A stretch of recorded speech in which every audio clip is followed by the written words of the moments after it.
Hello and good evening, everybody. First of all, thank you all for coming and battling your way through the inclement weather that seems to have become a feature of these events, at least for the last 2 years, and hopefully next year it will be better. This, of course, is the John Donne Lecture. It's named after the celebrated poet and sometime student of Hart Hall in the late 16th century, and I'm sure Christopher may give us some clues as to just how tight that connection was. I'll wait with interest. Today marks the end of our 150th celebration of the refounding of Hertford College, and also the 50th anniversary of the admission of women. And so this is a very special occasion for us, and we're really delighted that you're able to come and join in. And it seems especially appropriate to look both backwards at the history of the college and forward to the future of education. And so that's the theme of today's meeting. We have a very exciting program for you. We've got Professor Christopher Tyerman, who will be talking about some of the very interesting features of the origin and development of Hertford College and its predecessor halls. And what he'll be delving into is the research that he's uncovered in writing his book, which is The History and Prehistory of Hertford College, Oxford, Survival and Renewal, which was published by Oxford University Press 2 weeks ago, and we hope to actually get some copies of the book soon. It does exist, it's not just a fantasy. We're also honoured, of course, to follow that with a discussion between two people who are right at the heart of the future of higher education. The Chancellor of the University, William Hague, and the Minister for Women and Equalities and of Skills, Baroness Jacqui Smith. So that's the second part of the evening. But before that, it's a pleasure to introduce our colleague, Professor Christopher Tyerman. He's an authority on medieval history, focusing on the Crusades, and is the author of a number of acclaimed books. Following his studies at New College, Christopher has enjoyed a 46-year-long association with Hertford College as a lecturer and fellow, and he's exceptionally well placed to probe the origins and development of the college and dig under the veneer and myths that institutions become clothed in. So, Christopher.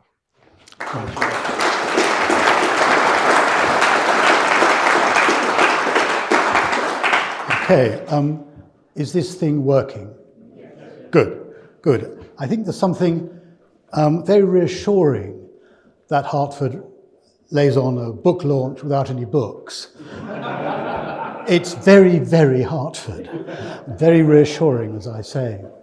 It's also ironic that I'm talking about the history of Hertford in this particular building, because this particular building, the Indian Institute, represents one of the most dramatic failures of college policy over the last 150 years, the inability to actually acquire it. And there are various people to blame for that. I go into that in my book, and I won't waste your time at the moment with that. But nobody comes out of the story very well. Now, my book is rather long. It does actually exist. It's long, not just because of my prolix style, but because it covers 4 separate institutions. 2 medieval academic halls, Hart Hall and Magdalen Hall, and the first Hertford College of the 18th century and the current Hertford. And so the book covers more or less 800 years, almost the whole span of Oxford University's past. And the connections between these institutions perhaps requires a brief explanation. Hart Hall, an academic hall since the 1270s on the site currently occupied by OB 3, 4 and 5, expanded haphazardly across the old building's quad from the 13th to the 18th centuries.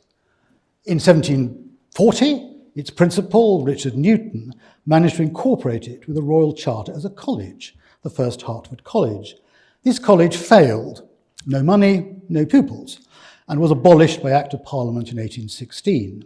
Its assets divided between the university and Magdalen Hall, that moved to the New College Lane, Cat Street site in 1822.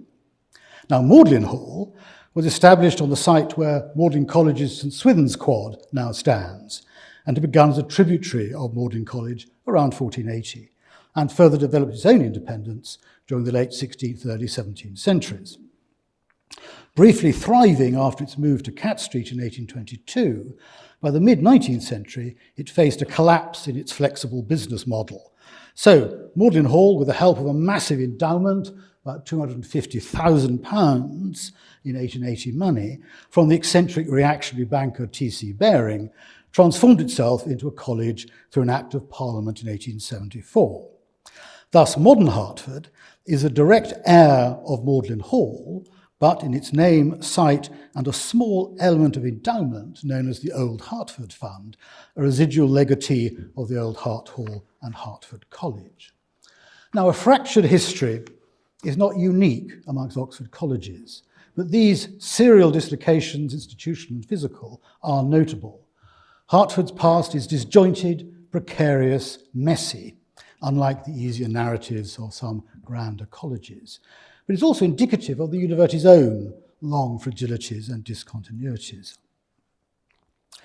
As most of you, I suspect, will read the book backwards, you'll start at the modern bit and look. Some of you will try and find your name in the index. I warn you that, as far as I can remember, that no fellow appointed after 1991 is named. You might recognise some, but they're not named. Anyway, as most of you will look at the modern part, I thought I'd be typically awkward and look at the unfamiliar bit, the distant past. Hart Hall and Magdalen Hall were both academic halls. Now, what were academic halls? As a method of housing, disciplining, and increasingly teaching undergraduates, academic halls dominated the first 300 years of Oxford University from 13th to 16th centuries. It was an Aulerian, not a collegiate university. From the early 13th century, boarding houses for undergraduates were licensed by the university to individual entrepreneurial regent masters, i.e. resident MAs, who presided as principals over what amounted to student hostels. Principals paid rent to whoever was the ground landlord, mostly private citizens or local religious houses, rather than the university. They then charged undergraduates for board and lodging, keeping the profits, rendering account each year in the Chancellor's Court to ensure each hall's financial viability. Medieval undergraduates tended to be neither very rich nor very poor, middling sorts destined for the clergy. Aristocrats and gentry only began to infiltrate Oxford from the early 16th century in any numbers. Halls were cheap and often nasty and crowded. From an early stage, certainly of the 14th century, as well as supplying accommodation and an element of adult discipline, principals also gave or organised tuition for their charges, including lectures on the degree syllabus and qualifying disputations demanded by the university, and any additional private teaching required. It is often said that the collegiate tutorial system originated at New College, founded in 1379, but it's more likely that the model of residence and tuition, a community of teachers and taught, came from the halls, not the colleges. By the early 14th century, about 120 halls, separate halls, existed in Oxford, most perhaps housing between a handful to a few dozen. Hart Hall probably had about a dozen, in what were essentially ordinary, if adapted, existing town houses. And it's important to realise that until New College was founded in 1379, only 6 colleges existed, and they were designed for graduates, not undergraduates, Univ, Balliol, Merton, Exeter, Oriel, Queen's. And even with New College, with its 70 members, by 1400, members of collegiate foundations comprised only about 10% of the total scholarly community. Successful halls increasingly extended their facilities to include schoolrooms, even libraries, as well as dining halls, dormitories and studies. and began to accommodate graduates who shared in the teaching. All undergraduates had to be members either of a hall or a college, although they were more or less free to move in all directions between them. And this mobility lasted until the 19th century, a point often forgotten in the traditional vision of collegiate solidarity. As a number of colleges grew in the 15th and early 16th century, Lincoln, All Souls, Magdalen, Brasenose, Corpus, sweeping up many halls and beginning to admit undergraduates as well, and the halls themselves began to cannibalize each other. Hart Hall took over Cat Hall and Black Hall. The number of halls declined to about 60 to 70 in the mid-15th century, before rapid collapse in numbers in the early 16th century, ending in 1537 with only 8 surviving. But each of these 8 had a long future. Hart Hall to 1740, Magdalen Hall to 1874, St Alban Hall absorbed into Merton in 1881, St Mary Hall absorbed into Oriel 1902, New Inn Hall absorbed into Balliol 1887, Gloucester Hall became Worcester College in 1714, and Broadgates Hall became Pembroke College in 1624, as St Edmund Hall became St Edmund Hall in 1957. Despite decline, in the mid-16th century, halls still accounted for about 25% of undergraduates, and because of low costs and free from statutory restrictions, had potential to attract large numbers of matriculations and take advantage of the later 16th century growth in undergraduate numbers. But the problem for halls was that they were not legal corporate bodies. So unlike endowed colleges, they were unable to own their own property or endowments. Any assets transferred individually from principal to principal or forfeited to the university, or in extreme cases to the ground landlord. Halls were intrinsically financially and institutionally precarious. Often survival depended on the patronage of a more legally secure college. Hall lecturers and tutors were either paid directly by the principal or by their private pupils.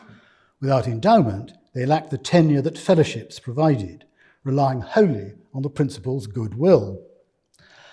Perhaps with the exception of early 17th century Calvinist Magdalen Hall, this system largely precluded the creation of any clear or lasting corporate intellectual or academic identity.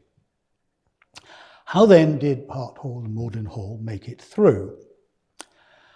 Hart Hall was originally a tenement on Hammer Hall Lane, later New College Lane, probably already a hall when bought around 1280 by Elias of Hertford.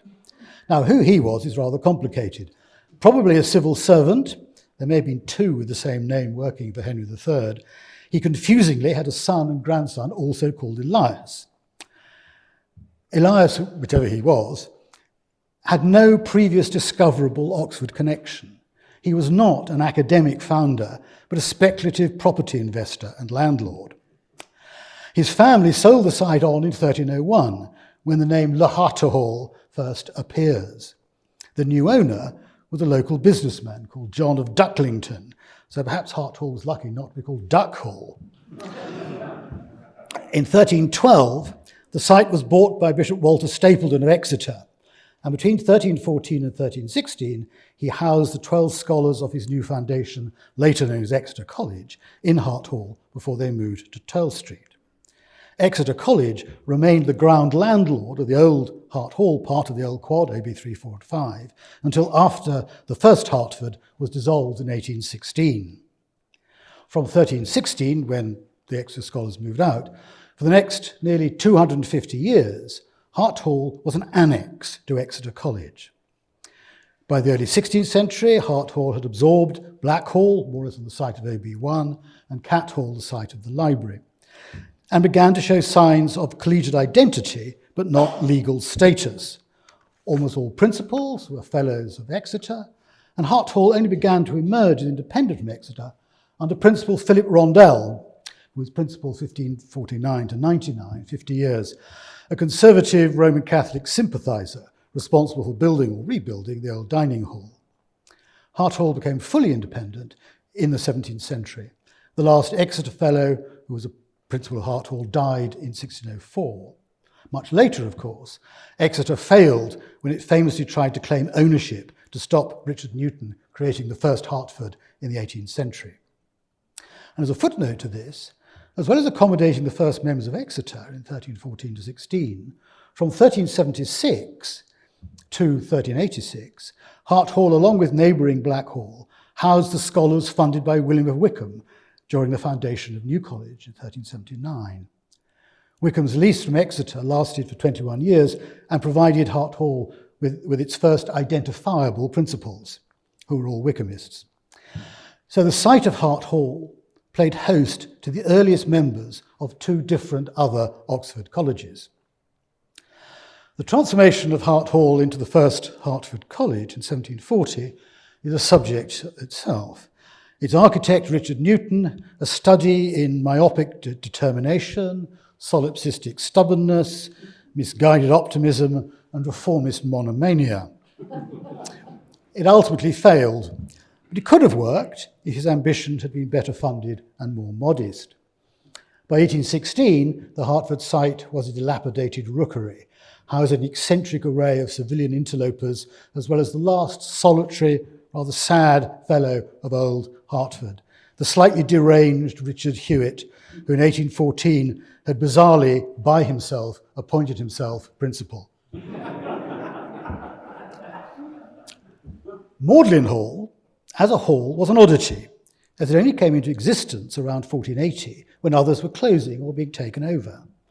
Although an offshoot of Magdalen College, by 1500 its members were being matriculated separately, and by 1550 it operated as an independent teaching house. The relationship between Magdalen Hall and Magdalen College remained close institutionally as well as physically.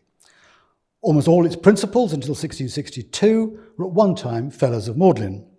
But like Hart Hall, by the early 17th century, it had established a de facto independence. Magdalen Hall's intellectual and academic heyday lay during the principalships of John Wilkinson and his nephew, Henry, 1605 to 1662, as a largely conservative Puritan bastion against the reforms of Archbishop Laud and Charles I, sometimes with over 250 names on its books. Magdalen Hall's buttery books, which survive from 1661, reveal its internal structures as well as a slow decline to near dereliction in the 1750s. But, unlike the first Hertford, it survived the 18th century slump in numbers by taking in mature students who paid higher rents and fees, so it remained viable to be transferred to the Hertford site in 1822.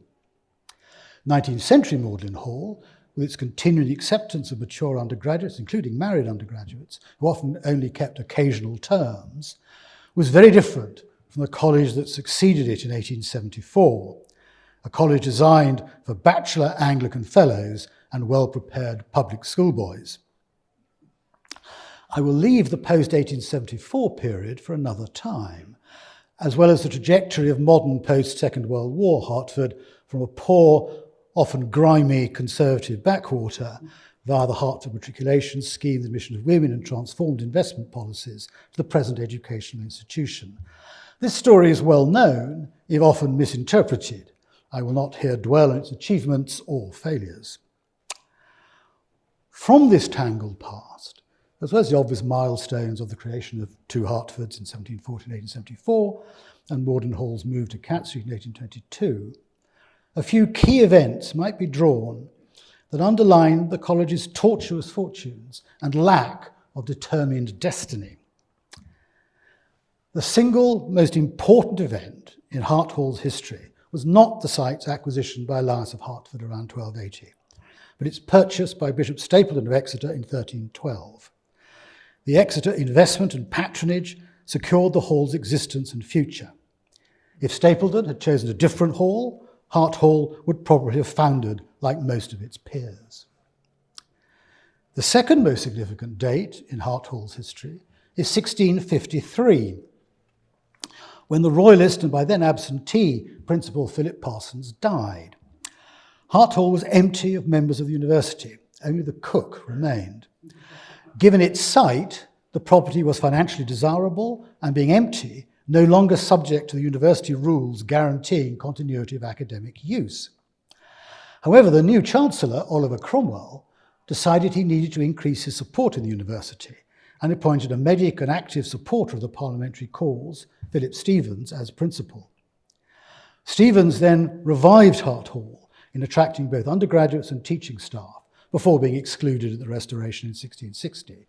Stevens, a wholly forgotten figure, was in fact Hart Hall's refounder.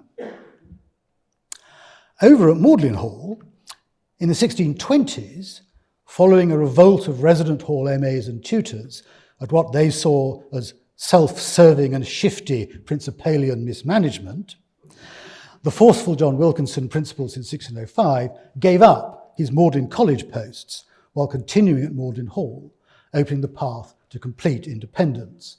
And this was confirmed in 1694, when the Court of Common Pleas determined that Magdalen College no longer held any rights, bar the receipt of a quit rent, over Magdalen Hall, now legally independent.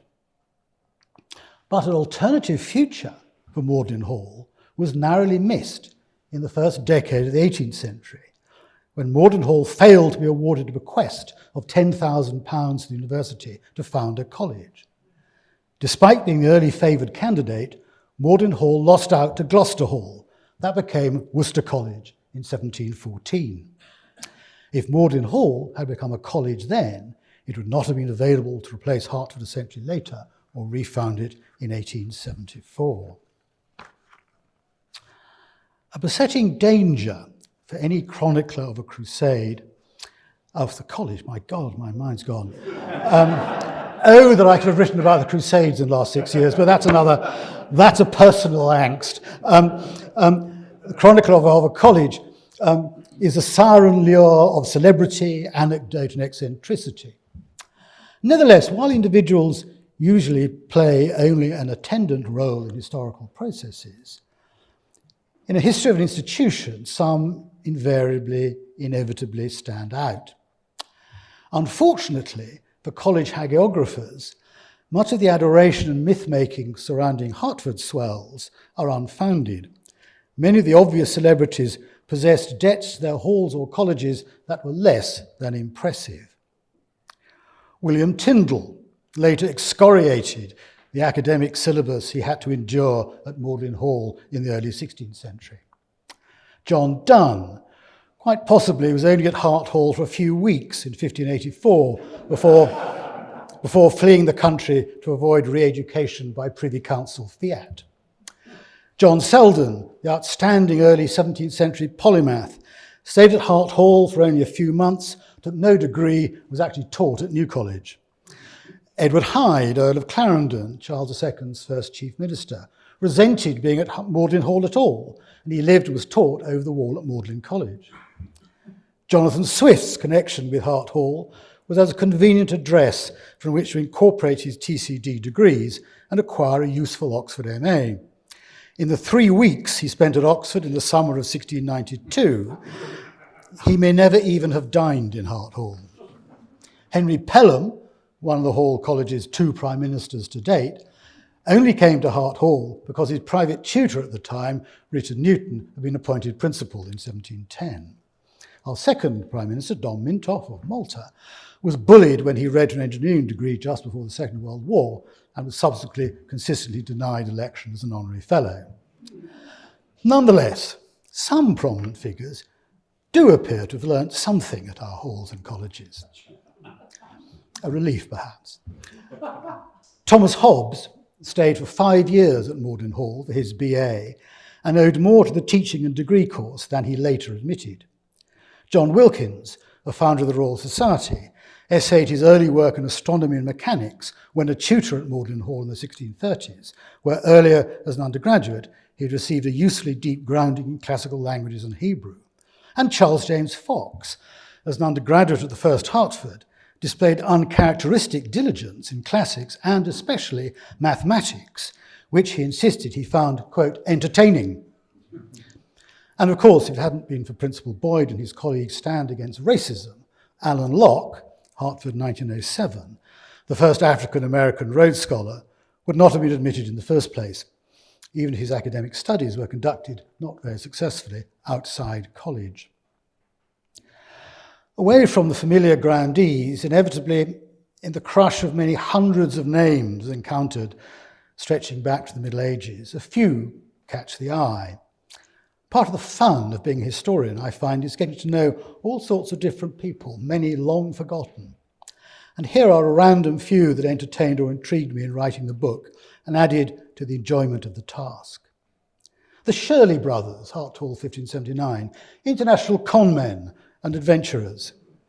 Morgan Coleman, Hart Hall, 1582, a future MP, who'd been born in Calais when it was still English. John Glynn, Hart Hall, 1621, whose judgment as Chief Justice in 1655 allowed for the return of Jews to live in England for the first time since 1290. Josiah Pullen, Magdalen Hall, 1650, the eternal short-sighted vice principal for 57 years, 1657 to 1714, spending countless days dining in Hall alone. The seriously shy, retiring, improvident William Thornton, principal of Hart Hall, 1688 to 1707, who built a library without the money to pay for it.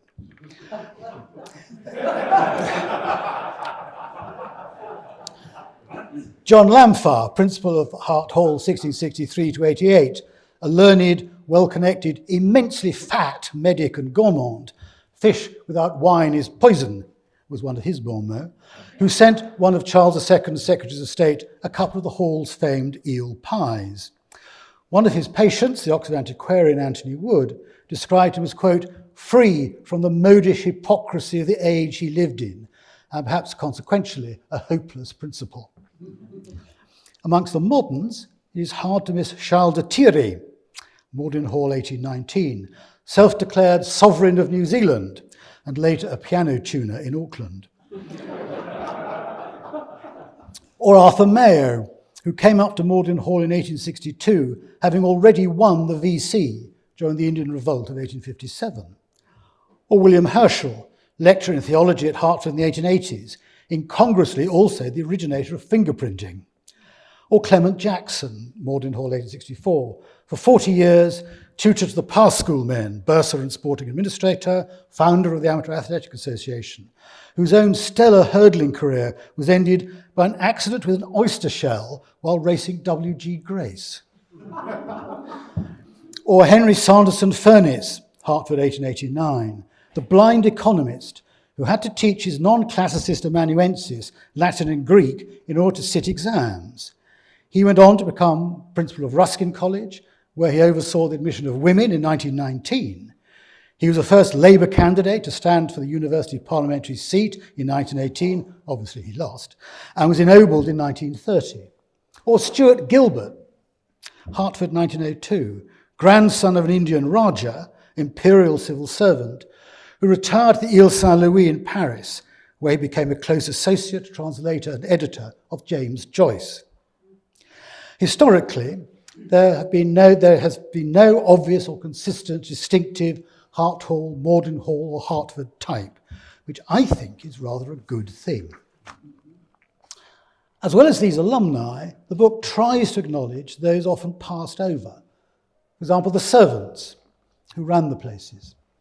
Figures such as John Strong, whose long service as Mancipal of Hart Hall around 1600 elevated him, in his own eyes at least, according to his memorial in St. Peter's in the East, to the status of gentleman. Now, Mancipals were a sort of super bursar and catering manager rolled into one, renowned for their corruption. Or Robert and Richard Harper. Robert was the one who cooked the eel pies that Lamphar sent. Father and son cooked at Hart Hall for 2 generations in the 1640s. Or the Slaymaker family, who provided 3 generations of cooks and butlers in the 1670s to 1740s.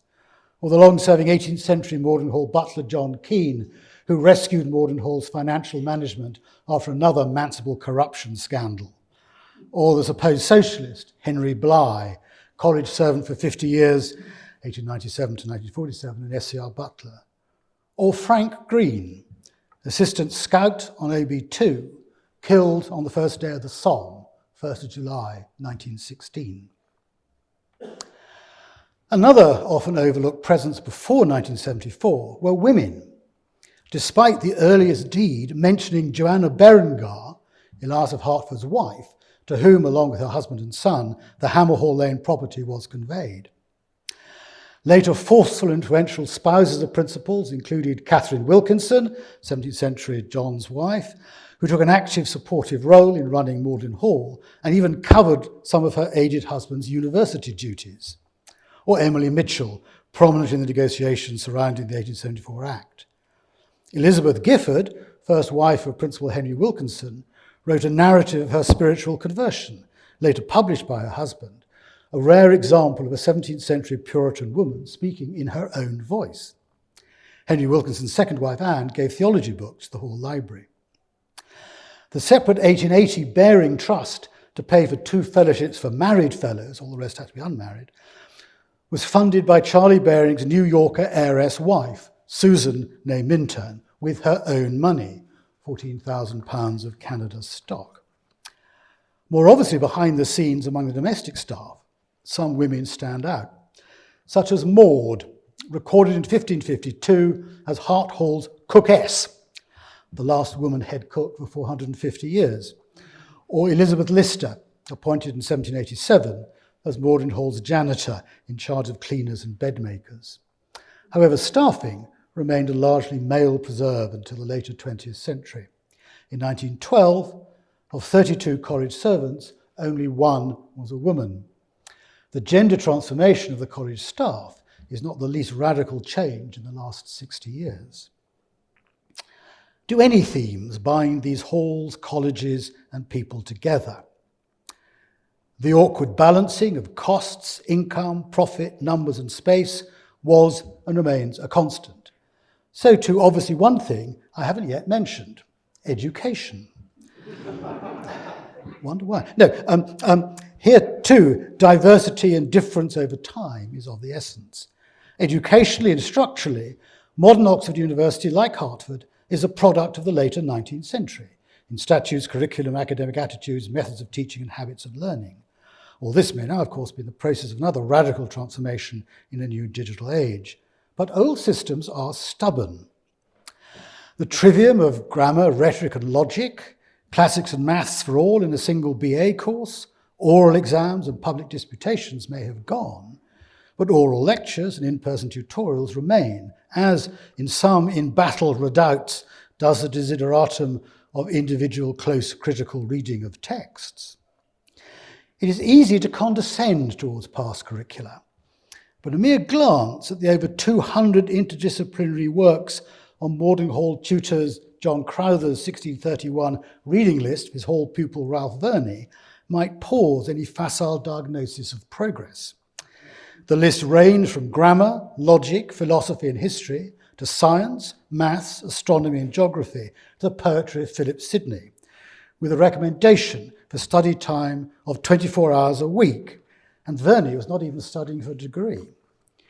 However, apart from the pursuit of learning and scholarship for its own sake, what binds the education offered across the centuries, Hart Hall, Magdalen Hall, and Hertford College, is not its content, but its purpose, to fulfill the demands of its ambient society and customers, the medieval need for an educated clergy in church and state, early modern secular professionals and gentry seeking a veneer of civility and civilization.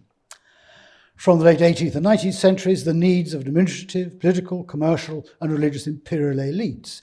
And note, as late as the 1930s, up to 15% of Hertford's matriculants came from overseas. The 19th century elite acculturation of the new plutocracy. The post-First World War faltering adjustment to science, technology and democracy, the modern crude financial economic instrumentalization of higher education. Universities do not exist apart from society. Because Hertford and its predecessors have been largely poor and ungrand, always needing bums on seats and room rents, they have been forced to follow and reflect fashion to survive. Consequently, they provide exceptionally good perspectives on these changing historical, social, cultural, and educational contexts. And I hope my book in some way honours that opportunity to look not just within the guts of these institutions, but to the wider horizons beyond. What emerges from that study is a story of accident, serendipity, discontinuity, precarity, enforced flexibility, myth-making, change imposed or occasionally and importantly embraced, but lit by the unexpected resilience that many such collegiate institutions often display. Surviving religious upheaval, civil war, social and industrial revolution, empire, democracy, national decline, and successive external, public and local intrusions. The COVID-19 pandemic even showed colleges still had a role in the digital age. Hertford has a long past. It may even have a long future.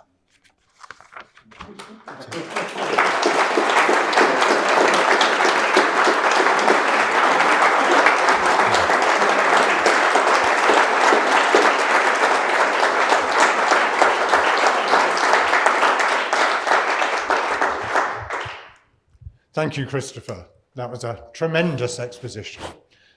We have time for a few quick questions if anyone would like to ask anything while he's captive on the stage.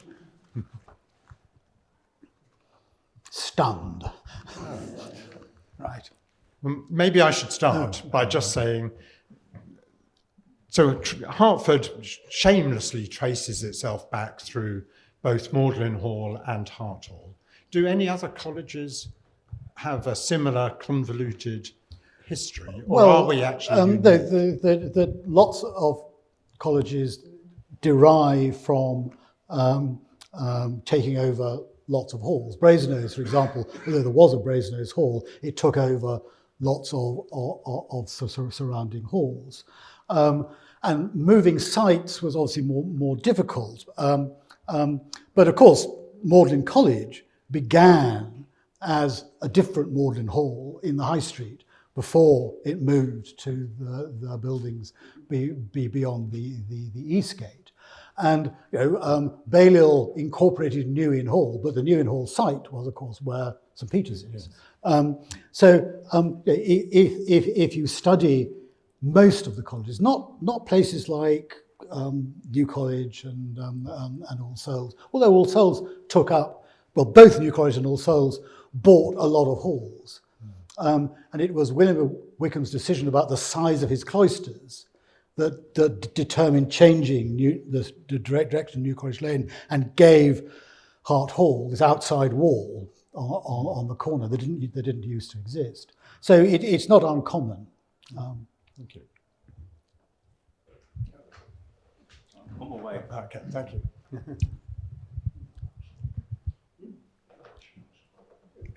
Yes, Simon Webb. I'd like to ask whether there were any pervading links with particular parts of England that you came across in your work. And just to bring that to life, of course, when I was up as an undergraduate, there was a lot going on in Newcastle and that area because of the way that the Tanner scheme worked. And I was here on a scholarship from a bloke called Meek, from Worcestershire, and Worcester thinks it's been coming here since the 17th century, certainly. So, but are there other strands of places in Britain that had a particular link to Hertford as you saw it? Well, there were some, as you say, scholarships, and indeed the Meek scholarship caused a great rumpus in the 17th century because Meek's will was stolen by a man called Magwitch, rather oddly. But anyway, that's another story, as they say. The problem with the Meek scholarship was it was given to the Free School at Worcester, and ever since the 19th century, two schools at Worcester have been competing for which was meant, and terrible rows ensued. The Lucy Awards were for a school that, by the time it existed, no longer existed itself. So there are some local instances, but I have laboriously tried to trace where all Hart Hall and Magdalen Hall and Hertford undergraduates came from. And at the beginning, in the Middle Ages, the early modern, under the influence of Exeter, they come from the southwest, western counties. The 17th century, a lot from places like Wiltshire, Gloucestershire, etc. Obviously, very few from East Anglia. The first Scotsman to matriculate according to the university records, a man called Knightley, was at Hart Hall. But actually, because of its open policy, it needed bums on seats, that by the time you get to the second half of the 17th century, it's taking people from all over the country. There's still obviously a bias towards the south. Now, you talk about the Tanner scheme going forward in the 20th century. Obviously, that extended the geographical envelope, if you like, but the percentage in the college was pretty small. 25%, never more, from outlying areas. And actually what was depressing was that after the end of the Tanner scheme in 1985, links such as links with Newcastle became attenuated. And there were fewer people, I don't know whether I've retired, but actually there was a marked decline in the geographic diversity at Hertford after the end of the Tanner scheme. And the Tanner scheme was abolished by the university, not by the college. Thank you. I think we should move on because we have more exciting speeches and discussions to come. And thank you again, Christopher.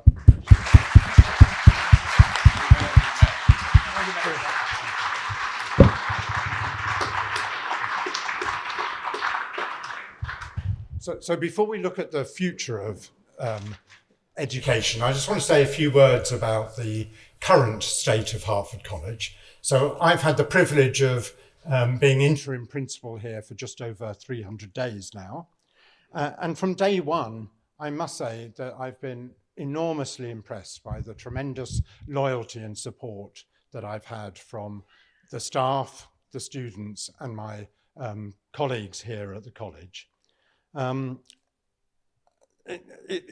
It's a very special place, despite its humble origins and its cramped site. And despite the limitations imposed by the huge construction project that's going on over the bridge, we've managed to run a full programme of student life. We've managed to have a temporary library put in place by our wonderful librarians. And our students, when I've spoken to them, are not only delighted to be here studying in Oxford, but particularly pleased to be at Hertford College. And so I think we have managed to create something which is special. Of course, every college will say the same, but we're more special than them. We've had a very successful summer of international programs, welcoming many visitors for courses and enrichment from around the world. And over the last few months, we've had a series of events, including open days to explain the mysteries of Oxford to prospective students, an open day to welcome the public in to see what the archaeologists have found as they've dug down into the quad. And this is a particularly appropriate time to reflect on Hertford's past and its renewal. We're approaching the halfway point of our library construction project, and that's just the first element of an ambitious development programme. The library extension and renewal is very starkly visible as you go down Cat Street, and certainly once you venture into the quad, it completely overwhelms the view that we have. We look forward to its completion in about 18 months' time, and after that, and after spending £22 million or so, it will look exactly the same as it did before we started. And so maybe that's another Hertford attribute. You can spend vast amounts of money for no visible effect. However, inside, it will be a spectacular addition and extension to the facilities we now have. The aim of this development is to future-proof OB Quad for the next century. And importantly, it will also provide disabled access into the southwest corner of OB Quad for the first time. And that's I think, a first step in improving accessibility throughout the college. And of course, we're extremely grateful for everyone who's contributed and supported the project, and we hope that more people will do so as they can. This is very much the first step on our programme of renewal of the college. It's the biggest development in OB Quad for over a century, since the chapel was built in 1908. And probably the biggest, or certainly one of the most expensive developments that the college has ever undertaken. And we don't just want to refresh and renew the estate. We want to support academic life through increased student support and securing our teaching fellowships as well. So there's a lot on our plates, but looking forward, I think we are at a moment of ambition in the college and a complete change from the slightly moribund organisation that Christopher described in the earlier part of the 20th century. We're also very grateful, of course, to the Martin School for hosting us here tonight.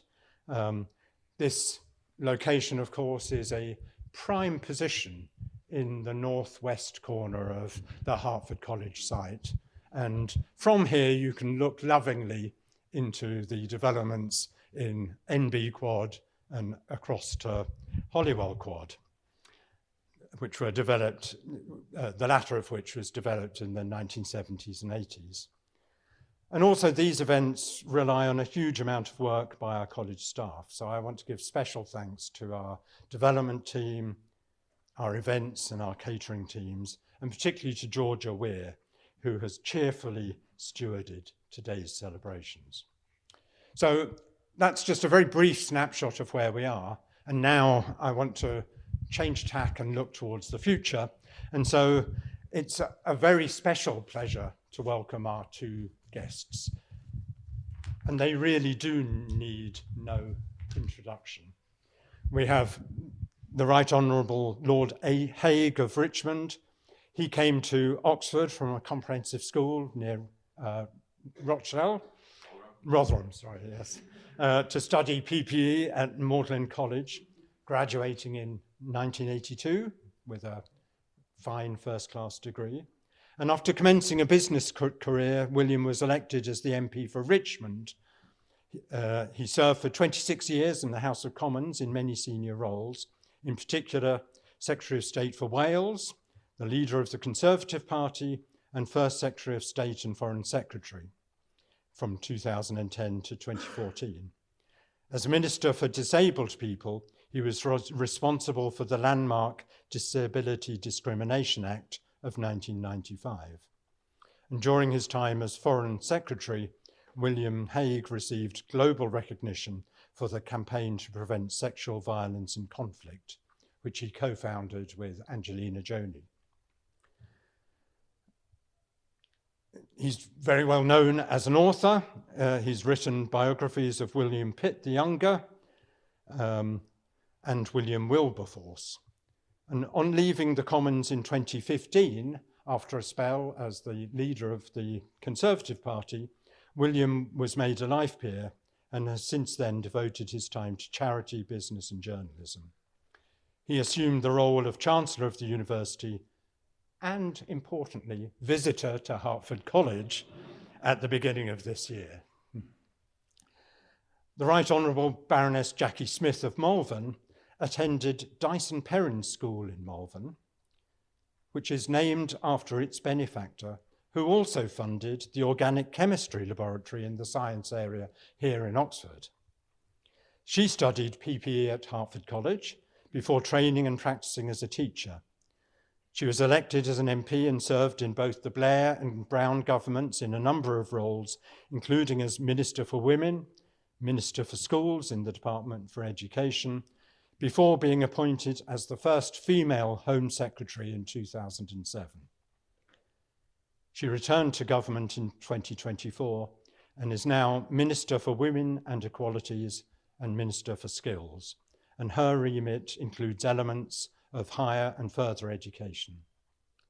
Minister Jacqui Smith is an honorary fellow of Hertford College.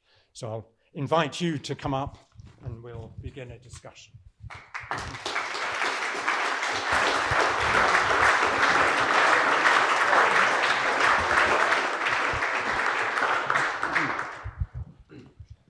So we want this part of the programme to be forward-looking towards the future of education.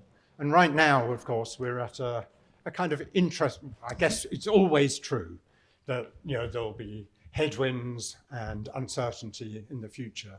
But it feels right now we're in both a politically and financially constrained environment, and with the rise of AI and other technologies, a time of probably more uncertainty that at least our students feel than many of us enjoyed when we were going to university. So I guess my first question that I'd like to get your opinions on is, what do you see as the biggest challenges and opportunities for the UK's higher education system? So maybe we should ask the Minister first. Yes, what a good idea. Well, thank you, and can I thank you, Principal, and the College for inviting me back to have this opportunity this evening. I have attended as a member of the audience other John Donne lectures and dinners, but this is an honour to be able to take part in this this evening, and to do it in the to support the college that made such a difference to me during the time that I was able to study here.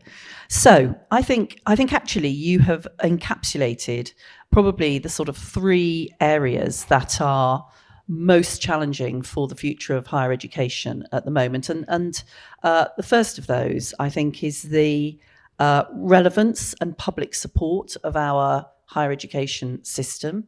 We are fortunate in the UK to have world-leading higher education that is playing an enormously important part in our cultural and social life, in our economy, through the contribution of research, through the teaching and other activity. But we also, I think, have a higher education. We're also in a period of challenge to institutions, of an end of the idea that by virtue of its history, there should be deference for institutions, even as successful and long-lasting as Oxford University.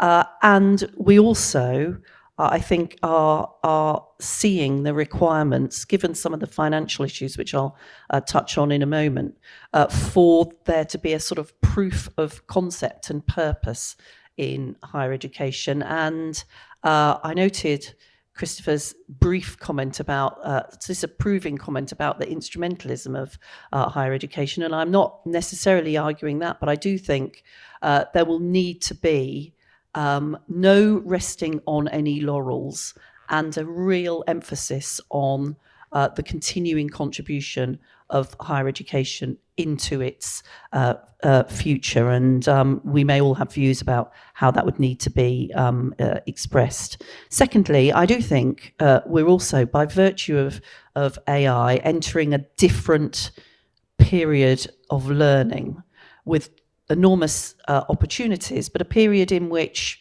the gaining of knowledge on its own will be insufficient and, in fact, replaced by technology. And here it feels to me as if Oxford has probably got as good a chance as any of being able to really come into its own in this period, because it will be a time when the ability to think critically, the ability to understand and add to that we can determine through artificial intelligence will be at an absolute premium, and that's got to be the ground into which higher education steps. And then thirdly, it is a challenging financial time for higher education as well. Slightly less for Oxford than quite a few of the other universities that I have the pleasure of visiting. But nevertheless, a time when both government and higher education itself needs to think about its efficiency, the way in which its resources are focused, and where money will be coming from and how it will be used. And I'll be more than happy to say more, I think, probably in later questions about how government sees its responsibility towards the funding of higher education. Shall I? Also delighted to be here tonight. Good evening, everybody. Very proud to be the visitor of the college alongside the Chancellor of the university, and very much looking forward to celebrating tonight this 150th anniversary. And my opening answer to this question overlaps a lot with what Jacqui said. I absolutely agree with what Jacqui has just said. But I think it is, and it links with what you said, Pat, this is a period of extraordinary change, and perhaps the most dramatic period of change in all the 800 years that Oxford University has been around. When I speak to students, I say you are living in the most exciting time humans have ever lived in because of the advances that we are now able to, and many of which we're making here in Oxford, but the most dangerous time anybody born after 1945 has lived in. Exciting and dangerous at the same time, and that brings immense both opportunities and challenges. And in the UK, to cope with that period of change, we have to make sure we retain a leading role in the world in higher education. If you look at the global league tables, and Oxford normally sits at the top or near the top or in the top, always in the top few. You take the top 10 universities in the world in most rankings, usually 3 of them are in the UK. Oxford and Cambridge and Imperial or UCL, depending on how they do the rankings. We don't have 3 out of the top 10 of anything else in the world now, when you think about it.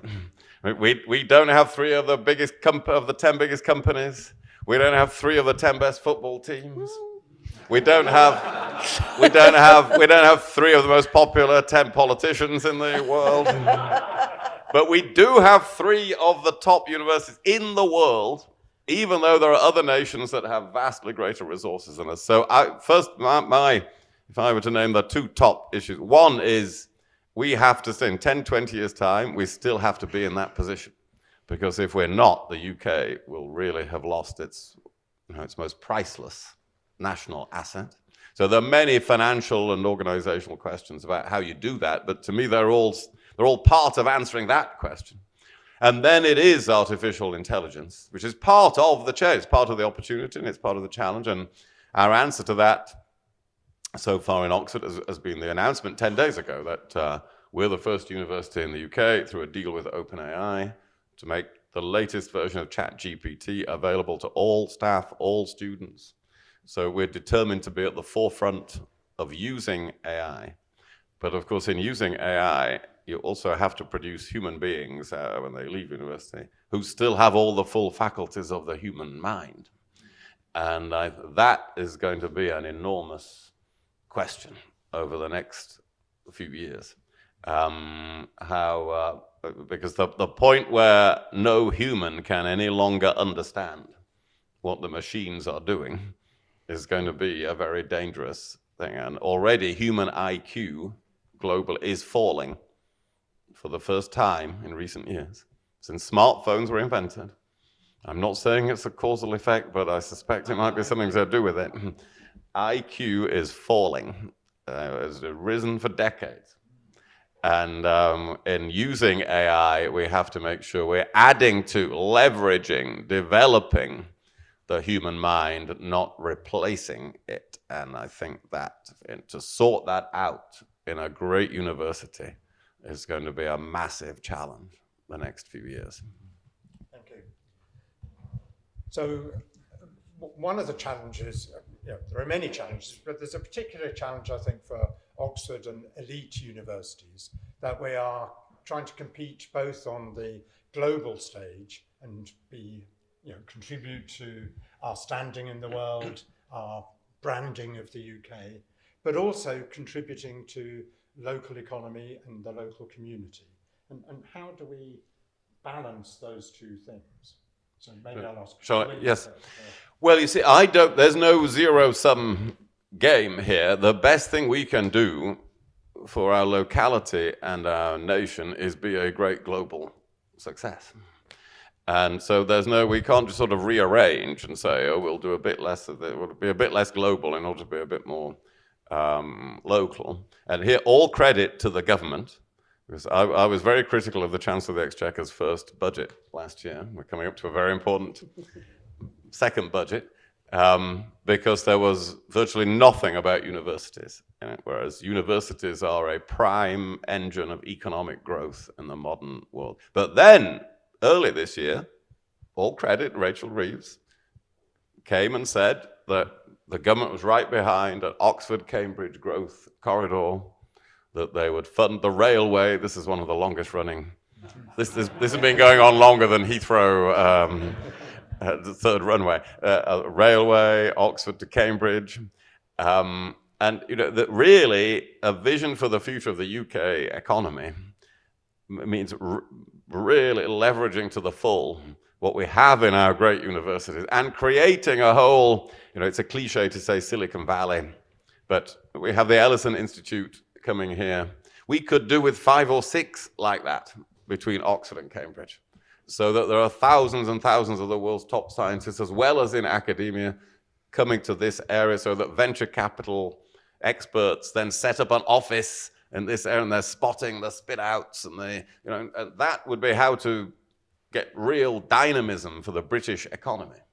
And there isn't any other bit of Britain, all the other parts of Britain really matter, and many of them have great universities, and it's very important they prosper. But this is the area where you would do that makes a global impact. And that's how you serve local people, because think of the jobs and opportunities that would create. So I hope, and of course I strongly defend Oxford, but you get this slightly zero-sum thinking. It's when I did the interview with the Sunday Times a couple of weeks ago because of the Schwarzman Centre opening, it's sort of, why should it be in Oxford? You've got lots of things in Oxford. Why shouldn't it be somewhere else?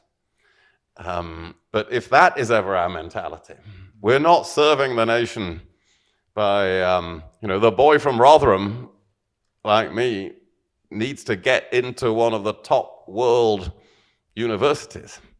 And it doesn't really matter where it is, as long as it's a British university that other people from Rotherham or even Rochdale can get into. So I see global leadership, national success, and local economic success as all part of the same thing.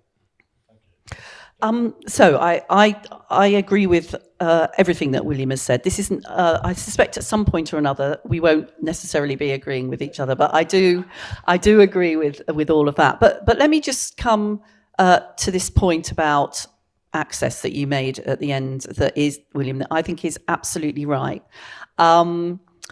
But I don't think you cannot have the impact in any university that you should be having unless you recognise that needs to be open to as broad a range of people that can benefit from it as possible.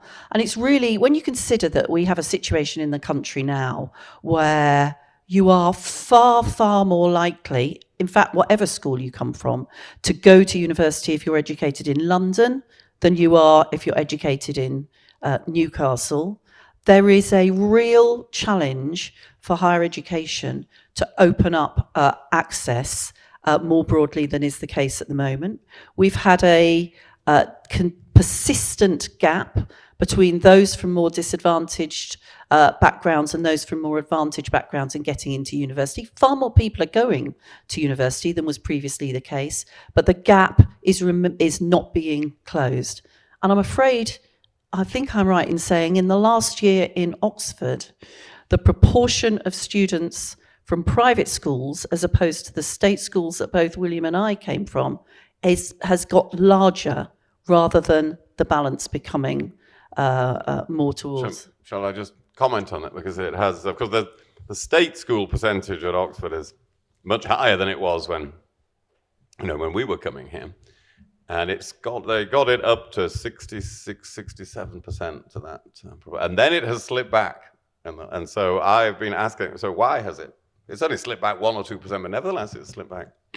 The answer that comes across the university is that is the COVID impact, because the state schools were hit harder by the lockdowns than the private schools.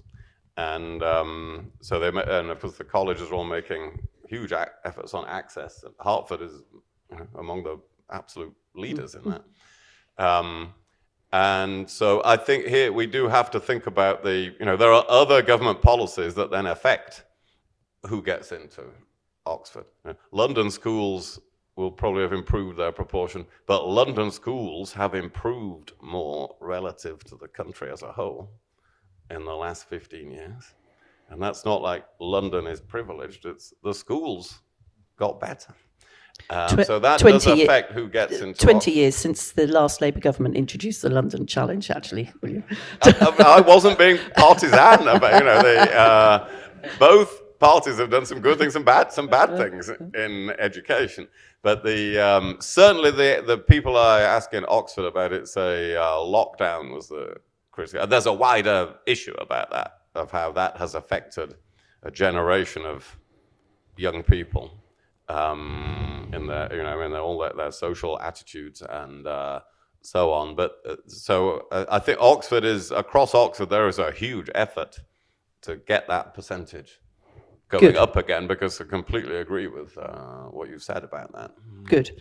And that's so important because it plays into people's attitudes about Oxford, which do themselves then determine whether or not people feel able to apply. So, I spent 11 years as a teacher before I went into Parliament and government, and I was intensely frustrated about fellow teachers who didn't believe that Oxford was the place that students that they were teaching should aspire to.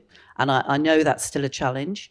I absolutely understand that the biggest determinant of whether or not somebody is going to get into university is their prior attainment at school. So there is a real challenge to make sure that standards continue to rise in school. But because of the symbolism of Oxford, it is so crucial that trajectory is changed, and I'm encouraged to hear that you're on it, William. And of course, one of the things about Hertford that has always been most significant and closest to my heart have been the radical efforts and the leading way in which they have approached access and participation. But there is another area of work where I think Hertford needs congratulation, and that is, although in some ways it sounds quite a small issue, how you treat students once they arrive, where you house them, how you see your place as a university in the city as a whole, how you overcome the sort of town and gown traditional supposed conflict. All of those things are really important because universities are the most fantastic anchor institutions in areas. Constantly, MPs come to me either to tell me how pleased and proud they are of their higher education institution, or to demand they have some higher education within their constituencies. And that's because they understand the impact on the local cultural, social growth and richness of their constituencies. So the way in which universities operate within their immediate environments, the civic role that they play, is really, really important as well, I think, for opening up people's eyes. And of course, it's great, your employers as well. So I will just check Pat, before I go, how many apprentices, for example, you have at Hertford? Because as a big employer, the ability to be able to do that and to develop the broader skills that we need as an economy as well would be a brilliant contribution for Oxford to make. Thank you. So there is the elephant in the room of funding. And education funding has been both a political and economic target for a long, long time. And so do you think there are reforms that can be made or changes that can be made to ensure both quality and equity within the university system? So again, I'll come back to you first. Yes, I do. And of course, I understand that for universities, funding comes from three different areas. It comes from research and, along with my colleague, or particularly led by my colleague, Patrick Vallance, there has been and will be additional investment and support for the research income coming into higher education. It comes from international students. And not just because of the funding that international students bring, but because of the impact on students that they study alongside, the taking back of the experience of a British education to their homes, where I think it's the case at the moment that 53 world leaders were educated in the UK, going back to your point, William, about the sort of global positioning of our higher education system. But they do bring a considerable amount of money. Now, that's a benefit, but it's also led to an element of, I think, complacency and misunderstanding of the potential risks of depending on that funding over recent years in higher education. And what it's also meant is that, it's made an important contribution, and happy to talk about the levy, if you like, in a moment, Pat. But the other area, of course, and one of the reasons why universities have had to depend on international students has been a failure over the last 7 years to increase the ability for universities to raise more money from tuition fees. There's been a cap. It hasn't been increased in line with inflation. This year is the first year that this government took the decision to increase the cap on tuition fees in order to enable more income to come in through that route. And we will have more to say about the longer term, a longer term financially sustainable position with respect to income coming from domestic students as well in the relatively near future. But if we're going to ask students to pay more, take on more loan in order to come to university, a system, by the way, which I think is right. I do think it's right if you benefit from a higher education that you pay back for that alongside a state subsidy, which there is in the system. Then we also need to make sure, going back to my previous point, that the system doesn't discourage people from coming into higher education.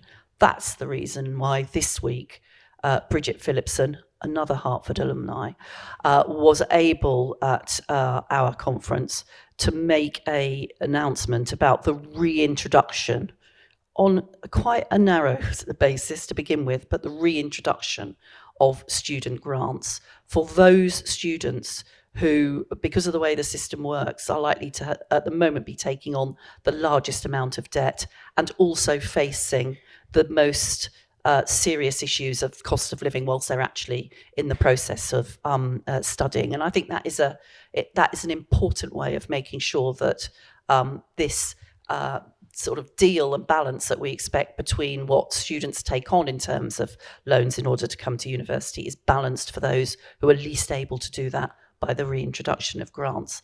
That is being funded by a levy on international students. It is a decision to demonstrate the benefit that international students bring very directly through a recycling of a small part of that benefit into supporting those students least likely otherwise to be able to benefit from a university education, and that's the thinking behind it. Well, these things are difficult for all governments, and I agree with a lot of what Jacqui said, and indeed many things that the government has done. But we differ on, perhaps I'll concentrate on the point we differ on, which is that last point about the levy, tax, tariff, the President of the United States might call it, on overseas students, which is basically a tax on a successful export for the UK. And even Donald Trump only taxes other people's successful export. We're going to tax our own. We're going to make it more difficult for some of our most successful institutions to sell a valued service to people overseas, most of whom are not migrants, do not want to become migrants. They want to pay for an education here.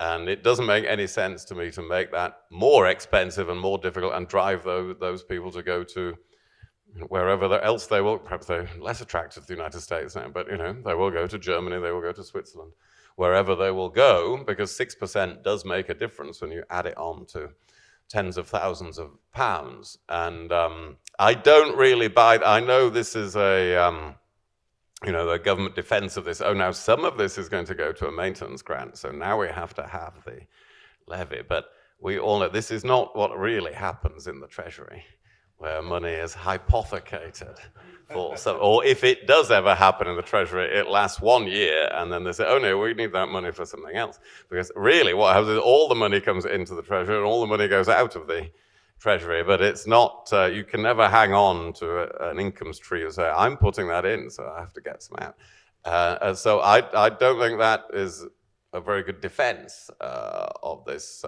levy. And for some, for Oxford, it will cost whatever, 25 million or something like that. That's quite a lot for some. I mean, I might challenge some of the assumptions that you make about the nature of the demand from international students and the proportion, therefore, that could be put on to increase fees and whether or not that would reduce numbers. I think our analysis would suggest that there's a reasonably inelastic demand amongst international students who by definition are already paying quite a lot of money in order to come. And therefore, I don't think the 6% will have the impact on demand that well, I don't know where the demand curve sits for the on the elasticity of that, but we will find out if the government go ahead. And for some universities, that like Imperial, which I get are really top universities, the impact would be far greater than for Oxford, and I know they're extremely worried about it. And that's absolutely the type of university you need to be a success and a magnet for people from all over the world in this country. So I cannot persuade myself that taxing one of our most successful products in the world is a good way to grow the economy. If it's a tool of immigration, I mean, it's either inelastic or it's a tool of immigration control, because it was announced actually in a package of immigration measures, not as an education measure, and it had all the hallmarks. Again, I've been in government long enough to know that what happens is you have a complex negotiation and a consultation, and then at the last minute the Treasury comes into the room and says, well, we'll only agree to this if we get £100 million out of it. And everybody says, okay, well, the only way we can do that is a levy on students. Then it's all announced the next day. And nobody ever really thought it out or thought of it as an education policy. It was actually added in at the end by the Treasury to the immigration policy. It was slightly different than that, William. Only slightly, though. No, it was very different from that. Let's not forget that you're absolutely right. It emerged as part of a immigration package. Let's think about what the alternative to a proposition for an international student levy might have been. It might, for example, have been a very big reduction in the favourableness of the graduate route into the UK.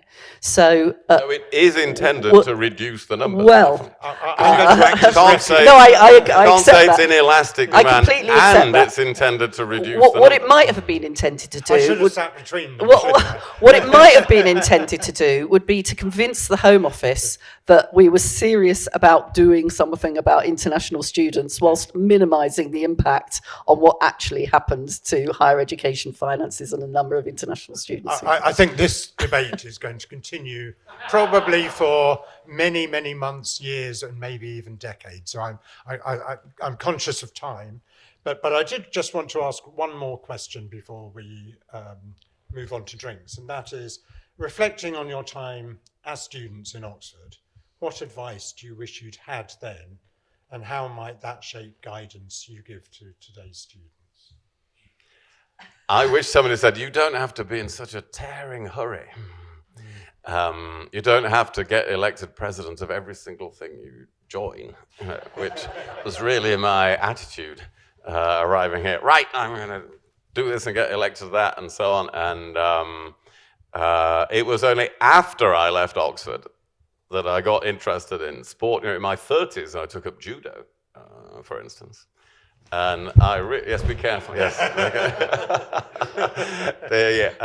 But how I wish now I'd been in the university judo club and or done rowing, and maybe been president of one thing and done the rowing and the judo. And it does link to a point I do make to, that I made to the whole university in my admission speech as the Chancellor, which is one thing we have to do is make sure life in Oxford for a student is, as I put it, exuberantly and irrepressibly human. Yes. And that, of course, is a great advantage for Oxford because of the collegiate structure of the university and the tutorial system and so on, the plethora of student societies and so on. It can be, because the most tragic problem among young people today is increased loneliness and mental health issues, which come with those phones again, staring at screens a lot of the time. And so it's got to be an intensely human experience. When you go down to 8th Week to the river and see 100 boats out there, well, that is a wonderfully human thing that is going on. So I wish I'd been part of it. My Oxford experience was utterly human, but it was utterly human, winning elections and things like that.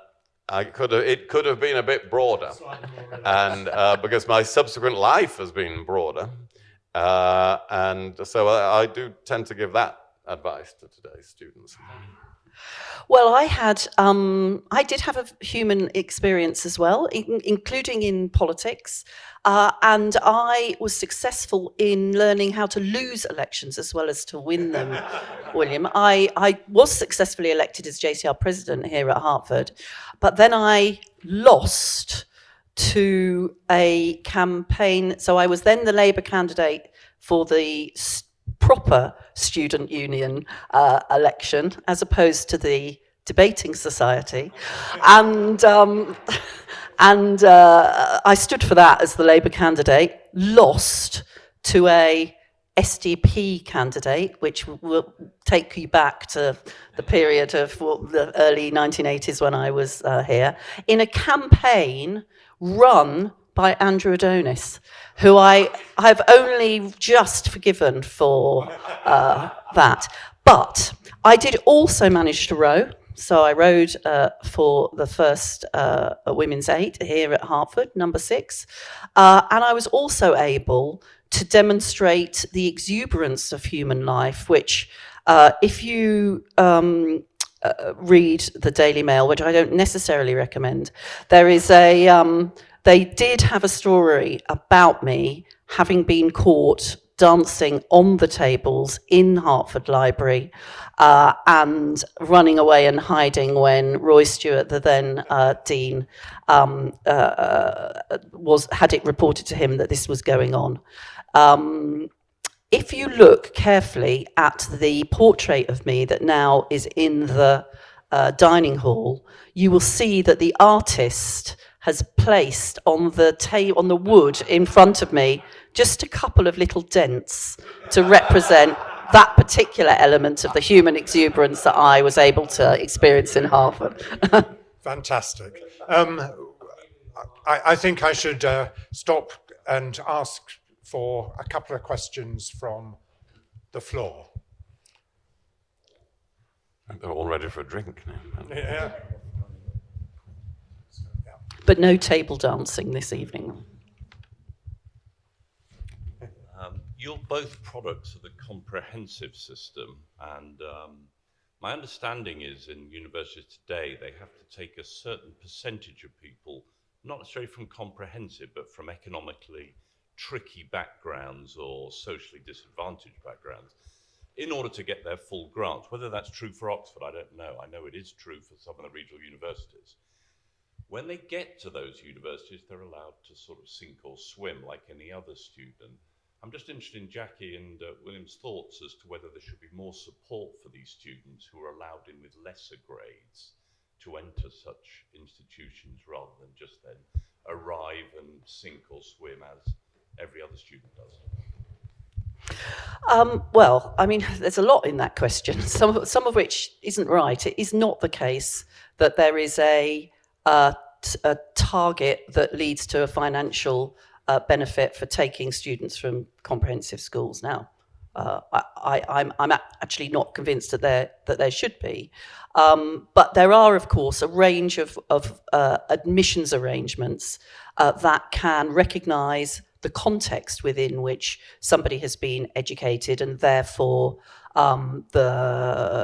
make allowances, if you want to put it that way, in order to almost sort of level up the ways in which people come into university.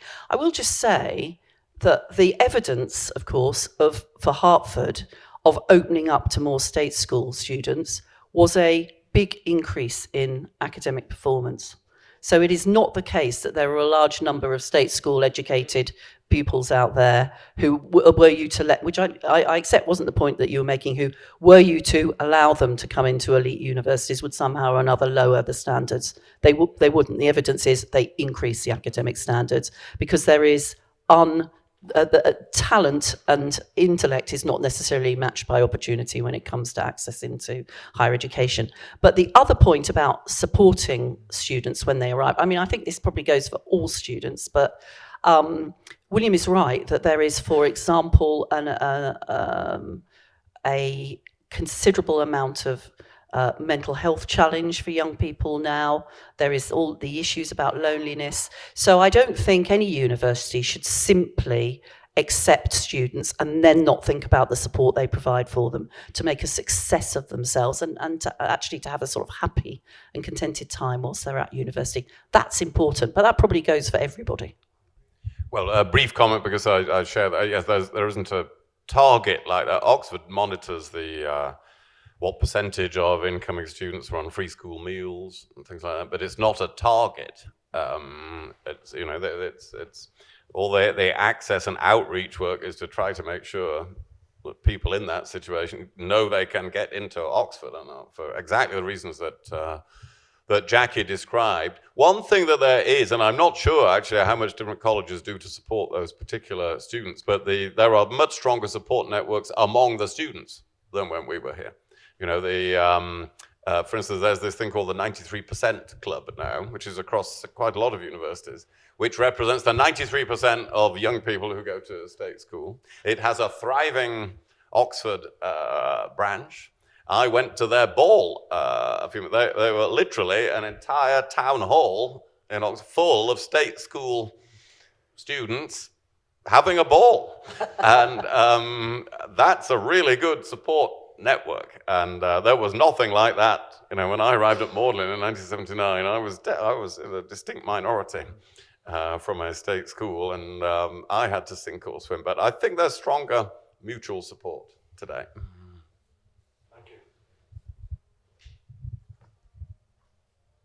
Thank you very much. Tony Donovan. There's one thing that, from my perspective, I dislike about Oxford, and that is its concept of elitism. And it may not be promulgated by Oxford, but it's certainly seen by many people to be an elitist institution. What do we think that we can talk about in terms of high quality education to really try to get those from less advantaged backgrounds to want to come to an establishment like Oxford? Well, it's the important thing is not to be elitist. Clearly, Oxford is an elite institution in the world. It absolutely has to be.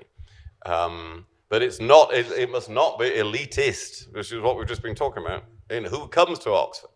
I think the inspiring thing is when you see the practical impact of Oxford in the world. You know, there was mention earlier of the COVID vaccine. Yeah. We've just invented the first 2 vaccines for malaria in the history of the world, for any parasitic disease, have just been invented in Oxford and are now being rolled out across Africa, a bit less quickly than they should have been after the US aid cuts.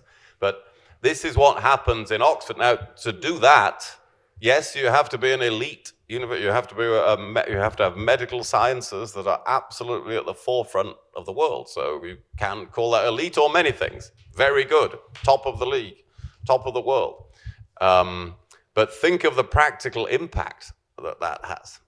That's not elitist. That can save the lives of hundreds of thousands of children across Africa in the next few years. So it being part of that and asking people to, and then across so many other disciplines to join in the equivalent of that, I think is the inspiration for coming to Oxford.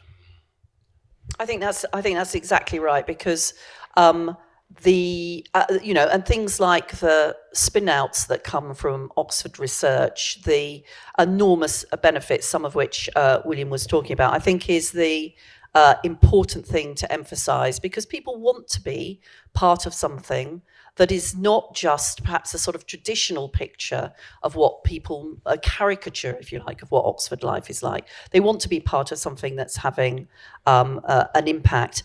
And that's not just important for the people who are thinking about studying here.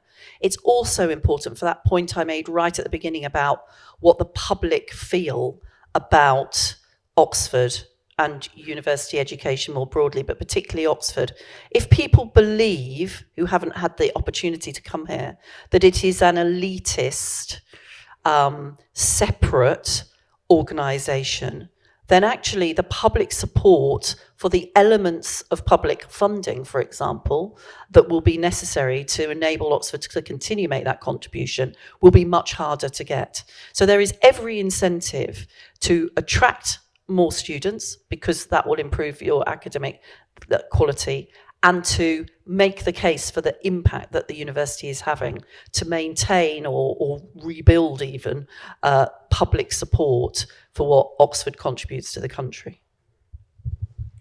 Thank you very much. I'm conscious that we're getting into the time allocated for the reception, so I propose we bring this to a pause now, but we can move into the area just to the right of the hall here and then continue discussions there. But before we do that, can I ask you all to give a really big thank you to our panelists.